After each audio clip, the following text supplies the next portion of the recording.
Todo Dia Saúde, quarta-feira de frio em São Paulo, muito frio.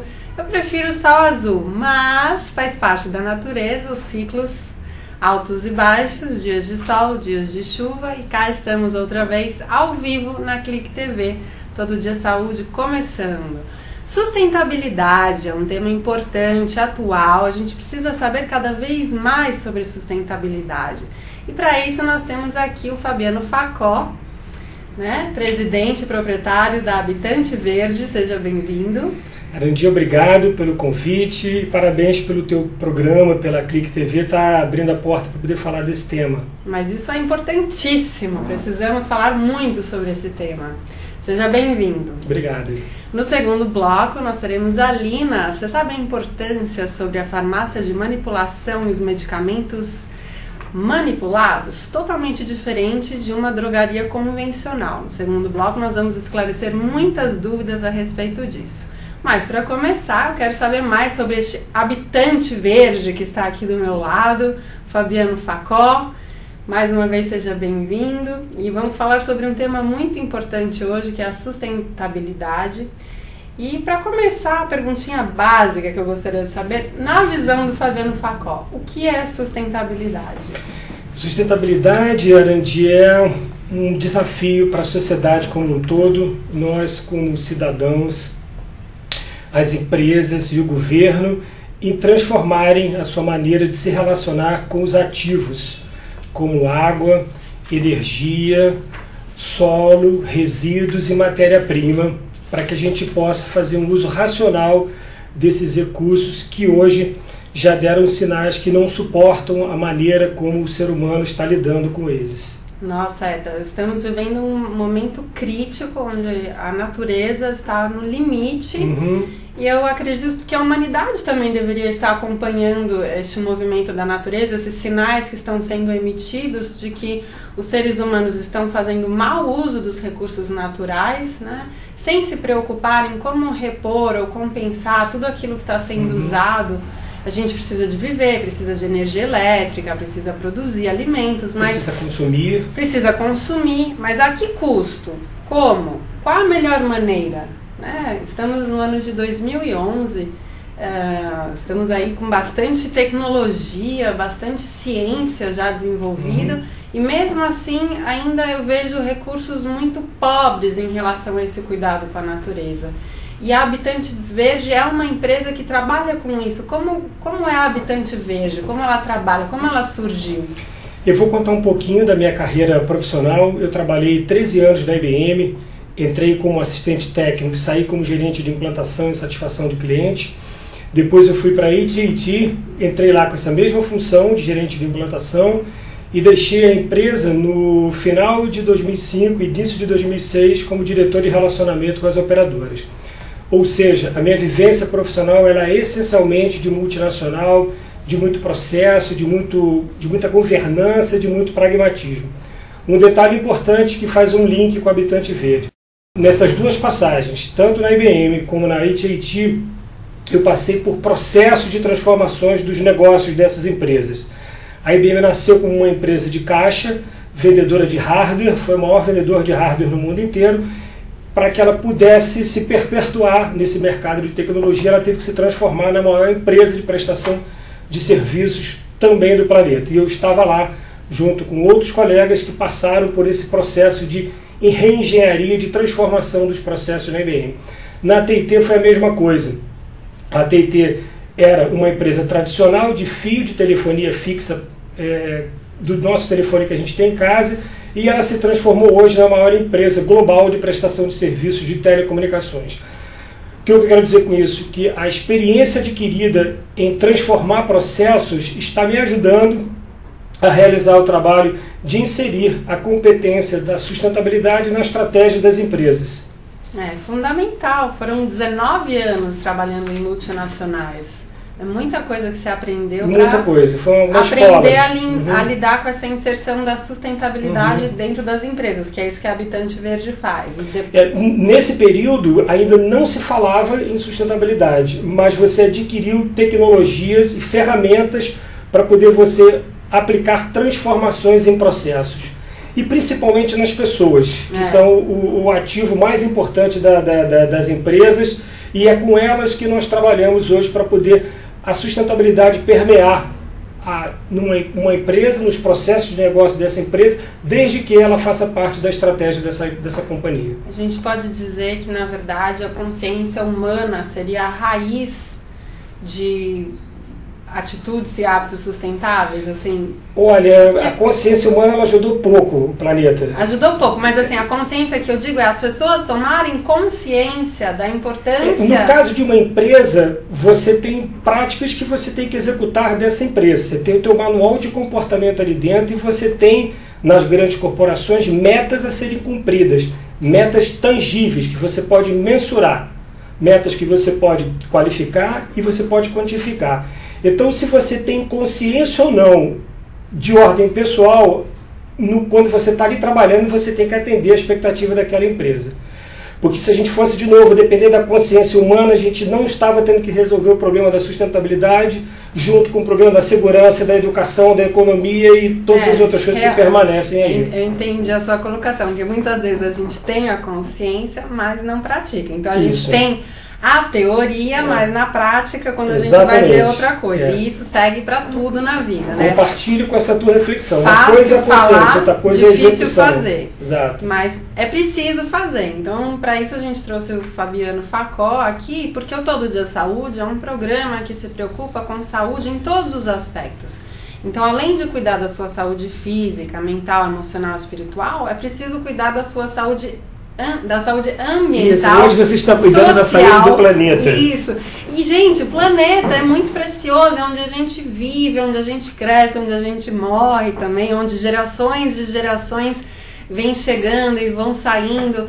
E é um planeta muito lindo, muito rico, que está sendo deteriorado.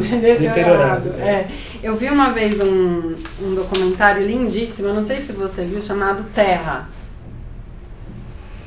O nome é familiar, porque já foram tantos que às vezes existem vários documentários sobre o planeta, mas esse me chamou a atenção, foi muito especial, ele me tocou profundamente.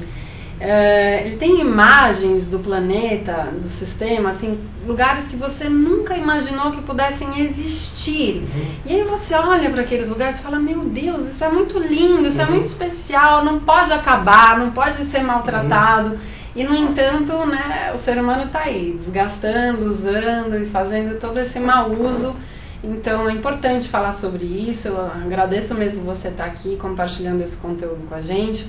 Aliás, eu acho que é um tema que deveria atualmente fazer parte do ensino fundamental das crianças, né, na formação das pessoas, porque se a gente cresce aprendendo como praticar a sustentabilidade no nosso dia, em casa, no trabalho, na rua, talvez a gente vivesse em um mundo melhor. Isso é importante porque se você, na sua casa, você já adquiriu alguma transformação nesses hábitos, de fazer uma coleta seletiva, separar todos os teus resíduos, entender que resíduo é matéria-prima, que ele precisa voltar para a economia, para gerar valor, para gerar emprego, e você tem o orgânico que você precisa dar à destinação correta. Então é de fundamental importância que você tenha essas boas práticas dentro da tua casa e que ela se estenda na rotina dos teus filhos no ensino fundamental, desde do mais criancinha até a pré-adolescência, a adolescência. E as escolas estão tomando essa iniciativa, também tendo que parte muito mais das escolas, de uma interatividade com os pais, do que alguma recomendação do MEC ou do governo, porque o governo sempre tem o tempo dele para... Entendi. Tempo lento. Um tempo lento. Foi falando e foi diminuindo. Muito legal. Legal e difícil, né? Porque isso é um atraso. A gente precisa de um governo mais presente em relação a certas questões e sustentabilidade é uma delas. E Habitante Verde, esse nome, da onde veio? Olha, o Habitante Verde ele nasceu sem esse nome no segundo semestre de 2008. Eu estava cursando a faculdade de tecnólogo em gestão de marketing na Unip. Lá eu tive uma matéria chamada Desenvolvimento Sustentável e me apaixonei racionalmente pelo tema.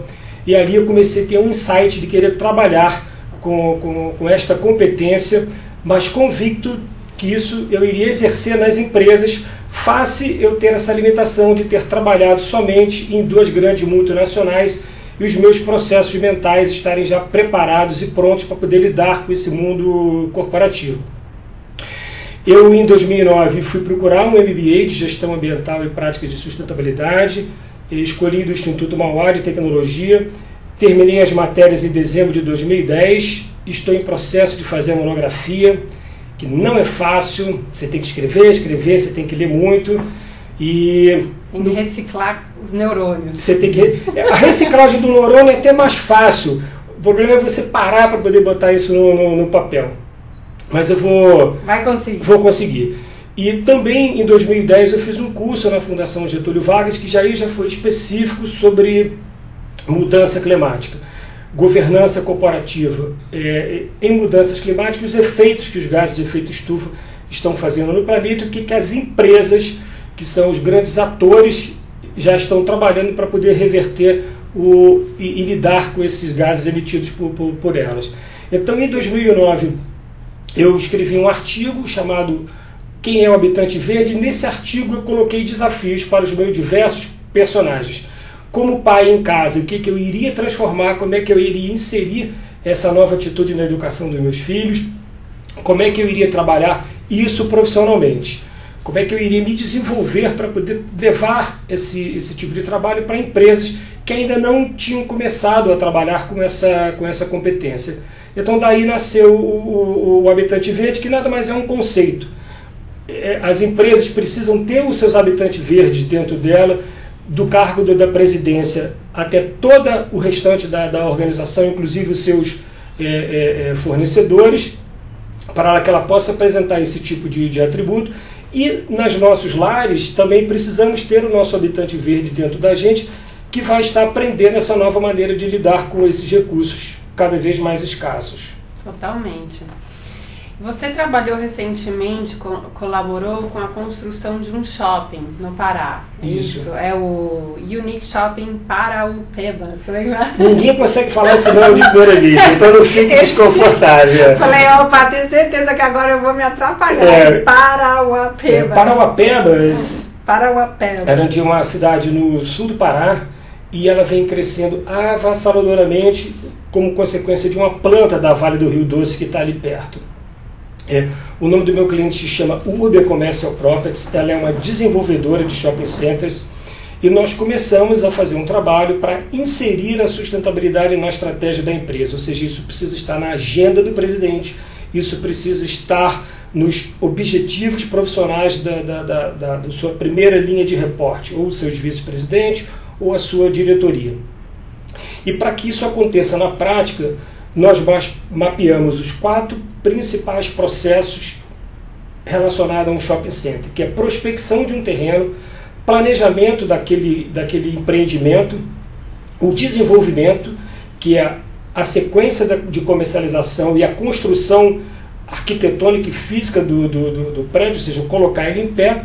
E quando você abre a porta, quando você inaugura, você tem uma etapa tão importante quanto que é a gestão dele. Como é que você vai gerenciar o teu desempenho ambiental? No caso do Unique, ele antes de inaugurar, ele recebeu essa premiação. Por isso que a gente, aliás, está falando sobre esse shopping. Até queria explicar, devia ter falado antes, mas você vai falar agora. Porque esse shopping recebeu um prêmio na gestão ambiental e social antes de ser aberto. Antes de ser aberto. Então ele é um exemplo mesmo. Ele é um exemplo, assim como existem outros, porque essa empresa é nova, ela tem 2 anos, esse é o primeiro equipamento dessa empresa. Então a gente também olhou bastante as outras empresas com mais experiência nessa indústria, para você ter uma troca, você ter uma sinergia. E ele mereceu ganhar esse prêmio porque ele teve um conjunto de ações relacionadas ao meio ambiente, como um conjunto de ações relacionadas ao aspecto da responsabilidade social. Nossa, muito bom. Parabéns. Obrigado.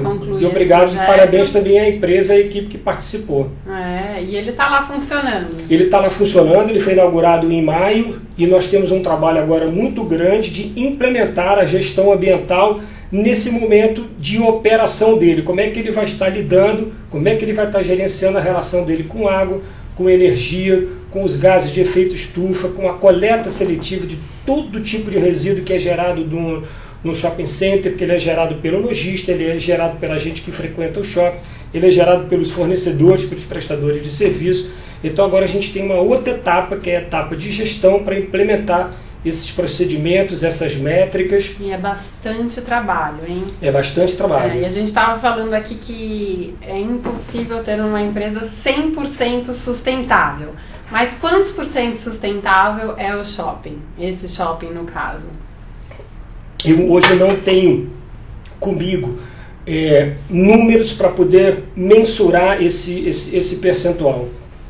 O que motivou ele ter ganho esse prêmio foi um trabalho de responsabilidade social, onde uma parceria com o Senac treinou 600 profissionais, pessoas da região de Parauapebas, não só da cidade em si, mas cidades próximas, e eu te diria que 90% a 95%, depois da minha última conversa com o superintendente, desses profissionais trabalham nas lojas que estão ocupando esse shopping center, nos fornecedores, prestadores de serviço e até mesmo na equipe específica do shopping center. Esse talvez tenha sido o que chamou mais atenção da Oshop, que foi a empresa que ofereceu, a Associação dos Lojistas do Brasil que ofereceu esse prêmio. Agora também implementamos algumas ações relacionadas ao meio ambiente. Ele possui um gerador de ponta, que é aquele horário de 5 horas da tarde até as 8 da noite, alimentado pelo biodiesel B5. Eu queria falar sobre isso exatamente, assim, se a gente for comparar esse shopping com um shopping comum, qual que é o grande diferencial? Então, detalhadamente, um pouco mais, querendo saber quais são os recursos sustentáveis que ele apresenta. Eu vou terminar então esse raciocínio para fazer o link com a tua pergunta. É só porque às vezes a gente tem umas ideias aqui, aí a pessoa começa a falar, a gente esquece, está aproveitando o gancho que você começou a falar sobre como ele trabalha com sustentabilidade, exatamente isso. Mas a tua pergunta é legal por quê? Porque você ter um gerador dentro de um shopping center, isso é tradicional, há bastante tempo isso é aplicado na indústria. O diferencial do Unique, e que eu espero que seja uma tendência para os outros shopping centers que estão em processo de planejamento e desenvolvimento no Brasil, é que ele já começa a usar o combustível biodiesel. O biodiesel ele tem 90% a 95% do diesel tradicional, que é o diesel produzido pelo petróleo, que emite bastante gases de efeito estufa, ele não é renovável, só que ele já tem um percentual mínimo do diesel que vem da biomassa, que é um diesel renovável. E de fato começa assim mesmo, você não pode sair do zero e você ter um biodiesel 100% renovável, porque você tem toda uma cadeia de plantação de cana, de logística, e você também tem que dividir isso com os outros benefícios desse produto, que é açúcar, etc, etc. Então esse é um dos diferenciais desse shopping. A arquitetura dele foi concebida adequada ao perfil da região. Lá é sol 365 dias do ano. Então a arquitetura ela privilegia bastante a luz natural. Isso dá um aconchego, quem está dentro do shopping, você não sente daquele quadrado de cimento, e você tem aí economia de energia, porque você não precisa de tantas lâmpadas ligadas por muito tempo. Logo no Brasil, que é um país tropical, que tem tanta luz solar, luz solar. Acredito que a gente deveria usar muito mais a energia solar. Precisamos mesmo assim, implantar isso nas empresas, não só nos shoppings, mas em qualquer... Em todas as empresas, nas residências, nos condomínios, mas o nosso governo ainda não tem uma política definida para poder alavancar essa tecnologia. Por que não? Porque o governo tem o seu ritmo, tem o seu time, é influenciado por interesses que às vezes a sociedade não tem acesso e não consegue identificar o porquê não tem uma política mais contundente e pragmática para qualquer energia renovável, seja a energia solar, como você falou, que depende de construções de placas, a eólica, que você utiliza o vento que está na natureza e que é renovável. E a situação, para mim, deveria requerer um pouco mais de celeridade e contundência, mas não é assim que o jogo se apresenta. Quem sabe, né? Devagarzinho a gente chega lá. Mas o que você acredita, o que você acha que precisa acontecer para o nosso governo entender a necessidade e a importância de utilizar energia renovável sustentável? Eu acredito que quem vai alavancar isso são as empresas, porque as empresas têm interesses de longo prazo. Governos têm interesses de 2, 3 anos, porque envolve um sistema de voto de partidos políticos que têm interesses que não são 100% relacionados aos interesses do cidadão e da nossa sociedade. Então eu acredito numa eficiência maior das empresas sendo pressionada pelos seus clientes, pelos cidadãos, e também esse conjunto poder pressionar o governo. O governo, Muito bem, atenção empresas e cidadãos, fiquem atentos à sustentabilidade, à vida do nosso planeta Terra, e a sua vida também está em jogo. Fabiano, nosso tempo está acabando. Passou rápido. Passa rápido, né? Eu sempre falo. Às vezes as pessoas já acham que vai ter muito tempo para falar e passa rápido, porque aqui o bate-papo vai que vai. Flui. Mas vamos terminar essa entrevista com algumas dicas para que as pessoas pratiquem mais sustentabilidade na vida delas, em casa, na rua e no trabalho. Assim, dicas que você acha são essenciais, fáceis, para as pessoas já desde ontem começarem a praticar. Tá bom. Olha, hoje eu já deixei 65 dicas com você. Aqui, gente. E que a sugestão é que você possa usar umazinha delas em cada programa agora. Manual de etiqueta, 65 ideias para enfrentar o aquecimento global e outros desafios da atualidade. Muito obrigada. Isso deveria ser distribuído assim, né? Que nem panfleto. Esse manual ele está num link que eu vou compartilhar nas redes sociais da Habitante Verde, como também do teu programa e nas suas. Me comprometo com isso. As dicas, Arandi, vai depender da casa de cada um, do apartamento de cada um. Lá em casa a gente faz uma coleta seletiva bastante firme no sentido de separar o que é o resíduo sólido, o que é o resíduo orgânico. E isso não é difícil de fazer, porque o meu condomínio já pratica isso há bastante tempo. Então eu posso fazer descarte de lâmpada, posso fazer descarte de chapas, eu posso fazer descarte de pilha. Agora, o que eu não posso fazer lá no condomínio e que é fácil de você fazer no teu cotidiano, e a próxima entrevista da Alina vai falar um pouco disso, que é o descarte do medicamento. Porque se você coloca o medicamento na sua vasilha, do seu pote de resíduo, ou se você coloca ele dentro de uma pia, isso volta para você, porque isso vai parar num lençol freático, isso vai parar num solo. Então você tem alternativas, morando num condomínio ou morando numa casa, de você já fazer o descarte do teu resíduo, porque você tem farmácias que já fazem essa coleta de forma oficial, pelos órgãos do governo que reconhece isso, como os supermercados hoje em dia que estão recebendo tipo de resíduo, como o óleo de cozinha, o celular usado. Basta dedicar um pouquinho de informação, pesquisar na internet, que você vai achar um lugar fácil para poder você fazer o teu descarte. Basicamente todas as casas têm as lâmpadas convencionais, deixa ela lá, não vai gastar um dinheiro teu para poder simplesmente fazer uma troca. Ela pifou, aí eu recomendo que vale a pena você trocar por uma lâmpada eletrônica, que ela vai te economizar energia, você vai pagar uma conta de luz menor e ela vai ter uma durabilidade maior. Muito bom. Ouviram bem? Pratiquem, desde ontem.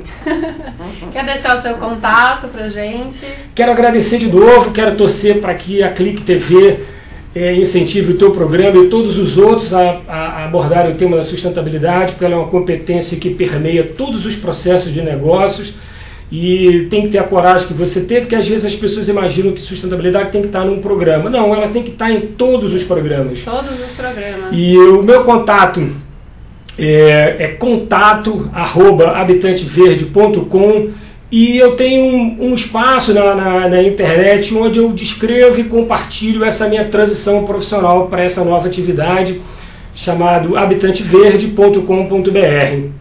Muito bom! Seja um habitante verde. Isso, a gente precisa que todo mundo seja um pouquinho de habitante verde. Esse nome é muito legal, ele é claro, né? Ele oferece claramente essa ideia. Habitante verde, tudo a ver. Parabéns, Obrigado. Mais uma vez. Obrigado por estar aqui com a gente. Quem sabe uma próxima entrevista. Tá joia. Verinha, com o maior prazer. Tá joia. Muito bom, obrigada, gente.